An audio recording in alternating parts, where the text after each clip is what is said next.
আসসালামু আলাইকুম। আমরা ইনকিউবেটরে ডিম বসানোর পর থেকে অপেক্ষায় বসেছিলাম যে কবে বাচ্চাগুলি ফুটবে। তো আজকে নামাজ পড়ে এসে শুক্রবার ছিল। নামাজ পড়ে এসে দেখলাম যে বাচ্চা ফুটে গেছে। ভিতরে দেখলাম বাচ্চা পড়ে আছে ট্রের ভিতরে।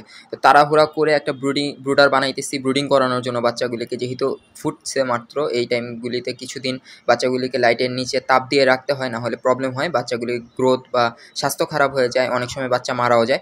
তো এই কারণে আমি যেহেতু নতুন খামার শুরু করতে চাইতেছি, নতুন খামারি হিসেবে নিজেকে তুলে ধরতে চাইতেছি, তো অনেক কিছু জানি না, অনেক কিছু শিখতে হবে। তাই নিজের মন মতো করে যতটুকু মানুষের কাছ থেকে দেখছি, শুনছি, জানছি, তো ওইভাবে নিজের মতন বুদ্ধি খাটিয়ে জিনিসপাতিগুলি অ্যাপ্লাই করে এভাবে বাচ্চা ফোটানো ট্রাই করলাম। মাশাআল্লাহ, ফার্স্ট ব্যাচে 4 পিস কোয়েল পাখি ডিম দেওয়ার পরে বাচ্চা সবগুলি ফুটেছে এবং আমি আজকে ব্রুডার একটা বানাইতেছি। খুবই তাড়াহুড়া করে বানাইতেছি, যেহেতু আগে থেকে সেট আপ করা ছিল না, জাস্ট কানেকশনগুলি লাগানো ছিল। তো এই তো ব্রুডার বানানোর পরে কানেকশন দেওয়ার পরে আমি এখানে W1209 যে টেম্পারেচার কন্ট্রোলারটা আছে সেটা ইউজ করলাম। 60 ওয়াটের একটা বাল্ব ইউজ করছি এবং একটা কবুতরের খাঁচা নিয়ে সেটার চারপাশে কাপড় দিয়ে ঢেকে দিছি আপাতত কিছুদিন রাখার জন্য। তো এরপরে বড় একটা ব্রুডার বানাতে হবে, তার কারণ হচ্ছে যেহেতু আরও মুরগির ডিম আছে সেগুলি ফুটবে। তো ইনশাল্লাহ আপনাদের আপডেট জানানো হবে। আর এই যে বাচ্চাগুলি দেখতে পারতেছেন খুবই সুন্দর মাশাআল্লাহ, একদম ছোট বাচ্চা। এই কিছুক্ষণ আগে ফুটলো বাচ্চাগুলি, একদম ছোট। একটা বাচ্চা এখনও দাঁড়াইতে পারতেছে না। এখানে 3 পিস বাচ্চা আছে, আরেকটা বাচ্চা এখনও ইনকিউবেটরের ভিতরে, সেটাকে এখনও বের করা হয়নি।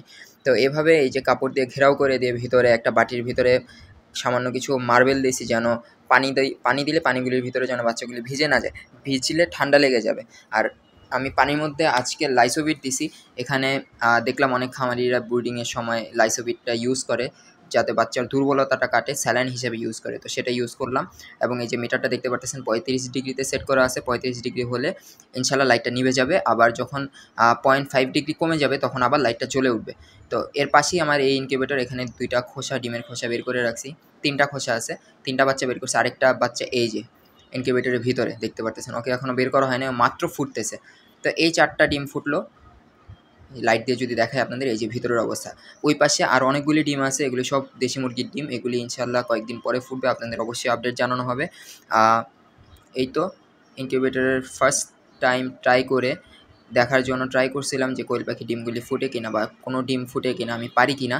তো ইনশাল্লাহ সফল হয়েছি। আল্লাহর রহমতে আমার জন্য দোয়া করবেন, অবশ্যই পাশে থাকবেন। ধন্যবাদ।